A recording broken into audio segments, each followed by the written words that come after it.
सबको जय मसीह की। परमेश्वर के नाम की स्तुति और उनके नाम की महिमा होने पाए। आज फिर से जब हम परमेश्वर की उपस्थिति में आए हैं, हमारा एक ही उद्देश्य है कि हम परमेश्वर के वचनों को सीखें और परमेश्वर के वचनों को सीखते हुए हम लोग बुद्धि हम प्राप्त कर सके। और जैसे मैं हमेशा बताता हूँ, जब तक हम परमेश्वर के वचन हम सुनेंगे नहीं तो हमें समझने का हमारे पास मौका नहीं है। और जैसे ही हम समझ जाते हैं, हमारा काम है उसको फिर से उसके बारे में सोचना, जिसको बाइबल बताता है मनन करना। और जैसे हम मनन कर रहे हैं, हमने सुन लिया है, हम समझ चुके हैं, तो हमारा काम है परमेश्वर के वचन को कहना मानना, है ना। तो आज काफ़ी बार हमारे मसीह जीवन में क्या होता है, हमें सुनना बड़ा पसंद है ना। हमें अच्छे प्रचारकों का हमें सुनना पसंद है। सुनकर हम लोग क्या करते हैं, हम उसको भूल जाते हैं, है ना। परंतु आज हमें क्या करना है, हमें परमेश्वर के वचन को हमें समझना है। और जैसे ही हम उसको समझते हैं, हमारे जीवन में एक बहुत बड़ा एक परिवर्तन आएगा। हालेलुया। तो आज का जो अध्याय है मेरे प्रियो, बहुत ही खतरनाक अध्याय है। गलातियों की पत्री चौथा अध्याय। उसमें काफ़ी बातें ऐसी हैं जो कि बहुत ही स्ट्रेट फॉरवर्ड पौलुस बता रहा है ना। पौलुस कोरिन्थ की कलीसिया को एक बार ऐसे बताता है कि मैं हवा में मुक्के नहीं मारता, है ना। तो अगर किसी एक प्रचारक है जिसका हमें सुनना चाहिए, ऐसे प्रचारकों को सुनना चाहिए जो हवा में मुक्का नहीं मार रहे। मतलब वो इधर उधर की बातें नहीं कह रहे हैं, आपको डायरेक्ट कुछ नहीं बता रहे हैं, ऐसे नहीं, परंतु जो स्ट्रेट फॉरवर्ड बताए। हालेलुया। और काफ़ी बार बाइबल में हम देखते हैं, जैसे नातान भविष्यवक्ता, है ना। जो दाऊद के पास आता है, दाऊद वे विचार करके ऑलमोस्ट 1 साल हो गया मन फिराए बिना, आज भी राजा बन के जब वो जी रहा था, और उसने एक व्यक्ति को मौत के घाट उतार दिया और उसके उस पाप को छुपा भी दिया, है ना। परंतु हम देखते हैं परमेश्वर नातान प्रॉफिट को भेजते हैं, भविष्यवक्ता को, और वो उसके मुंह पे जाके बताता है, तू है वो व्यक्ति जिसने पाप करा है ना।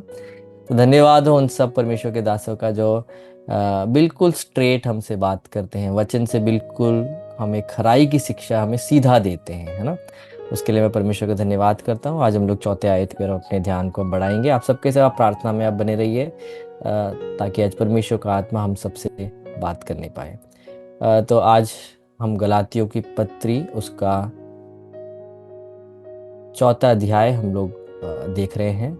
आप लोग मेरे साथ भी आप उसको पढ़ सकते हैं। जिनके पास बाइबल है आप बाइबल में देख सकते हैं, जिनके पास बाइबल नहीं है वो लोग स्क्रीन में आप यहाँ को देख सकते हैं। इसमें लिखा है, पौलुस बता रहा है, मैं कहता हूँ कि उत्तराधिकारी जब तक बालक है तो चाहे सब कुछ का स्वामी वही होता हो, फिर भी वो दास से अधिक कुछ नहीं रहता। वो अभिभावकों और घर के सेवकों के तब तक अधीन रहता है तब तक उसका पिता द्वारा निश्चित समय नहीं आ जाता। हमारी भी ऐसी ही स्थिति है। हम भी जब बच्चे थे तो सांसारिक नियमों के दास थे, किंतु जब उचित अवसर आया तो परमेश्वर ने अपने पुत्र को भेजा, जो एक स्त्री से जन्मा था और व्यवस्था के अधीन जीता था, ताकि वो व्यवस्था के अधीन व्यक्तियों को मुक्त कर सके, जिसे हम परमेश्वर के गोद लिए हुए बच्चे बन सके, है ना। ये जो अभी आप जो सुनने वाले हो, आपको बहुत ही उसमें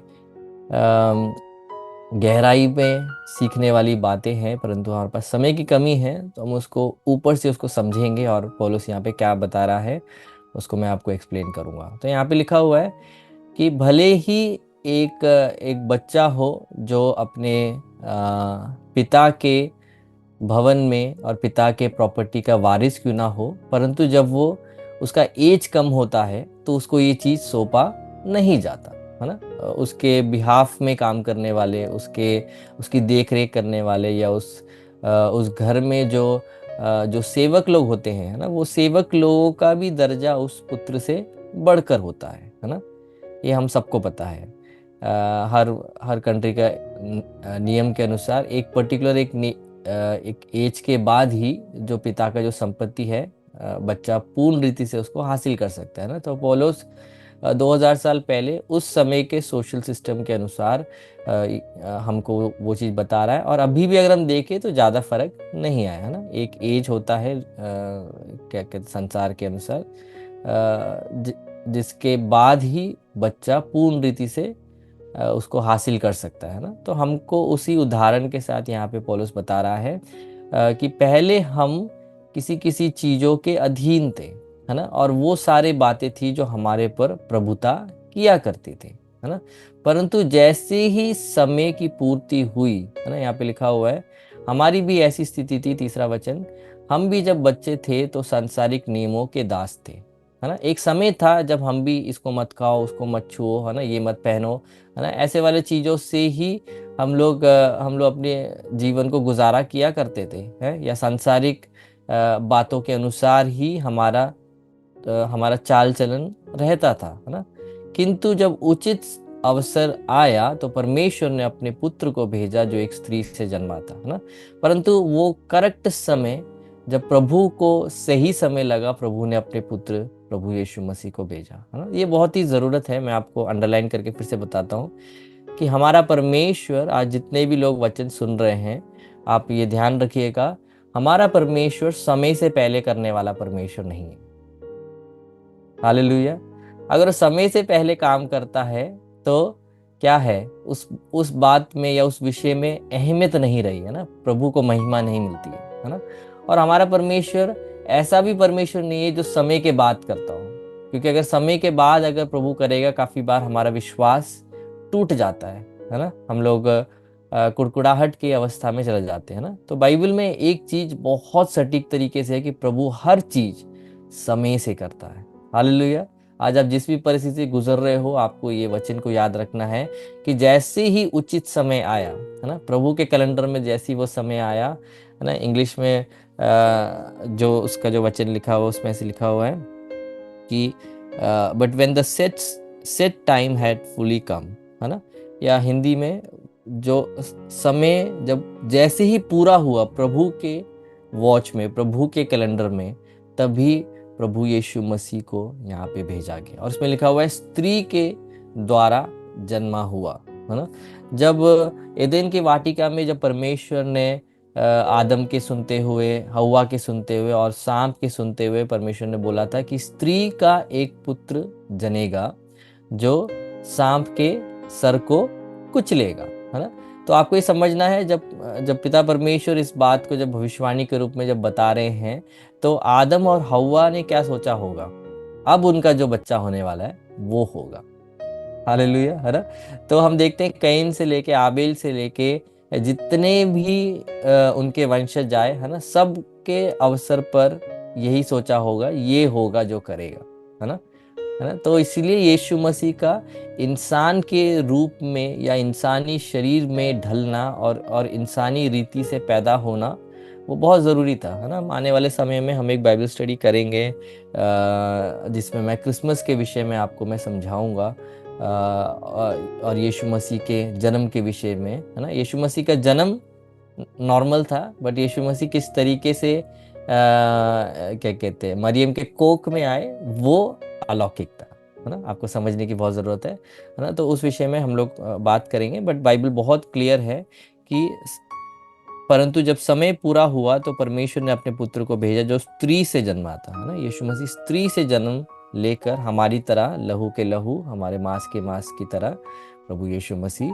पैदा हुए, है ना। हम लोग देखते हैं यूहन्ना के सुसमाचार में से लिखा हुआ है कि वचन देहधारी हुआ और हमारे बीच में डेरा किया, है ना। तो यीशु मसीह का हमें बचाने के लिए यीशु मसीह को हमारे ही जीवन को जीने की ज़रूरत थी, नहीं तो हम क्या बोलते, ओ भाई यीशु क्या समझेगा हमारे फीलिंग्स को, है ना, यीशु क्या समझेगा, है ना, पाप के बोझ को, है ना, यीशु क्या समझेगा, है ना, कि क्या कहते हैं सताना क्या होता है ना, क्या कहते हैं भूखा रहना क्या होता है, प्यासा रहना क्या होता है। परंतु यीशु उन सब चीज़ों में से गुजरा ताकि आपको और मुझे आज़ाद कर सके, है ना। उसके बाद हम लोग आगे वचन को देखते हैं, उसमें लिखा है ताकि व्यवस्था के अधीन नो को मोल लेकर छुड़ा ले और हमको लेपालक होने का पद मिले। और तुम जो पुत्र हो, इसलिए परमेश्वर ने अपने पुत्र के आत्मा को जो हे अब्बा हे पिता कहकर पुकारता है हमारे हृदय में भेजा है ना। तो यीशु मसीह आया और व्यवस्था के अधीन यीशु जिया, है ना। पिछले क्लासेस में हमने यही सीखा था, व्यवस्था को हम में से कोई पूरा नहीं कर सकता, है ना, क्योंकि व्यवस्था में अजीब एक कंडीशन क्या है, जिसने एक भी आज्ञा का उल्लंघन करा, इसका मतलब उसने सबको तोड़ दिया, है ना। तो हम में से कोई भी इंसान व्यवस्था के आधार पर अपने आप को धर्मी नहीं बना सकता, है ना। अब्राहम के विषय में लिखा हुआ है कि अब्राहम ने विश्वास किया और परमेश्वर ने उसको उसके विश्वास को धार्मिकता के रूप में उसको परमेश्वर ने उसको कन्वर्ट कर दिया, है ना। मतलब विश्वास ही से अब्राहम भी धर्मी बना। उसके विषय में हमने देखा, उत्पत्ति किताब 15वां अध्याय था जहाँ पे वचन लिखा हुआ है, और उत्पत्ति किताब 21वां अध्याय है जहाँ पे लिखा हुआ है कि परमेश्वर ने अब्राहम से बोला अपने बेटे इसहाक को मेरे पास बलिदान के रूप में लेके आ, है ना। तो काफी लोगों को क्या लगता है कि अब्राहम ने इसहाक को जो अर्पण करा उससे वो धर्मी बना, है ना, मतलब कर्म से धर्मी बना, नहीं।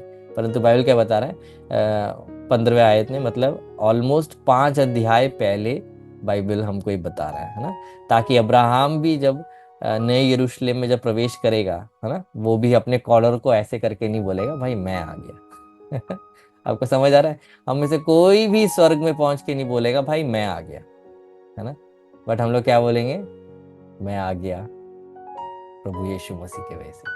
हालेलुया। इन दोनों में बहुत अलग बात है। रोमियो की पत्री बताता है कि हम विश्वास ही के द्वारा धर्मी ठहराए जाते हैं ताकि हम में से कोई भी परमेश्वर की उपस्थिति में घमंड ना कर पाए, है ना। तो हम में से कोई भी प्रभु के उपस्थिति में हम घमंड नहीं कर सकते हैं। इसीलिए प्रभु ने क्या करा है, इसलिए प्रभु ने विश्वास एकमात्र मापदंड रखा है जिससे हम में से हर एक धर्मी बन सकते हैं, है ना। एक गरीब व्यक्ति धर्मी बन सकता है, अमीर व्यक्ति धर्मी बन सकता है ना। एक अपाहिज व्यक्ति धर्मी बन सकता है, एक पूर्ण रीति से, है ना, जिसका शरीर ठीक है वो बन सकता है ना, क्योंकि विश्वास हर एक व्यक्ति कर सकता है और विश्वास ही एकमात्र मापदंड हमारे लिए यहाँ पे रखा हुआ है। और इसमें लिखा हुआ है, और ताकि व्यवस्था के अधीन को मोल लेकर छुड़ा ले और हमको लेपालक होने का पद मिले, है ना। ये वाले शब्द को मैं जरा 1 सेकंड के जरा लेना चाहता हूँ, आप जरा स्क्रीन पे देखिए। यहाँ पे लिखा हुआ है ताकि वो व्यवस्था के अधीन व्यक्तियों को मुक्त करा सके जिससे हम परमेश्वर के गोद लिए हुए बच्चे बन सके ना। गोद लिए हुए बच्चे, आपको समझ आ रहा है गोद लिए हुए बच्चे का क्या अर्थ है? कि हम यहूदी लोग नहीं हैं। हम कौन है? हम अन्य जाति है ना।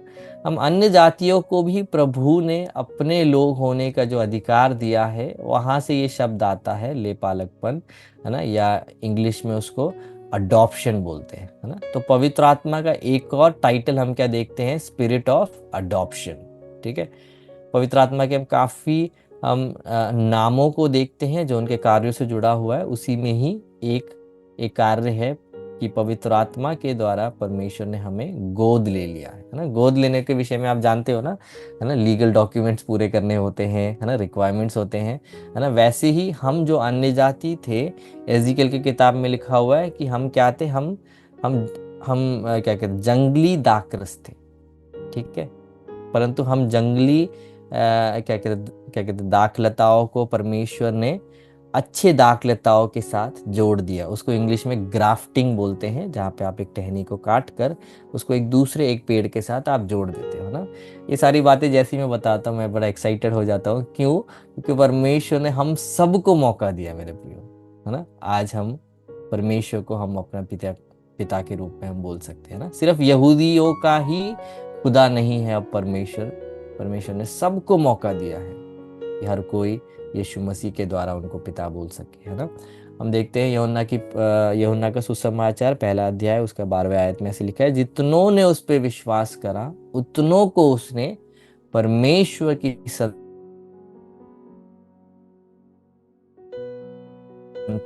संतान नहीं है, परंतु हम जब विश्वास करते हैं परमेश्वर हमें अपने संतान के रूप में हमें घोषित करता है ना। और देखो यहाँ पे जो एक शब्द इस्तेमाल किया गया है और इसमें लिखा है फिर और फिर क्योंकि हम परमेश्वर के पुत्र हो, सो उसने हमारे हृदय में पुत्र की आत्मा को भेजा। वही आत्मा हे अब्बा हे पिता कहते हुए पुकारती है। ठीक है, इसलिए अब तू दास नहीं है बल्कि पुत्र है, और क्योंकि तू पुत्र है इसलिए तू परमेश्वर ने अपना अधिकारी भी बनाया है। मैं इस बात को 1 सेकंड जरा लेना चाहता हूं।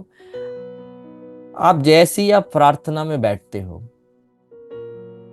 आपके काफी बार ऐसी अवस्थाएं आती हैं जब हम प्रार्थना में हम बैठते हैं और हमारे पास लफ्ज नहीं है है ना। इतने हम दुख की अवस्था में हैं, इतने हम परेशानी में, हमारे मुंह से कोई आहट भी नहीं निकलती, है ना। हमारे मुंह से एक आवाज भी नहीं निकलती, है ना।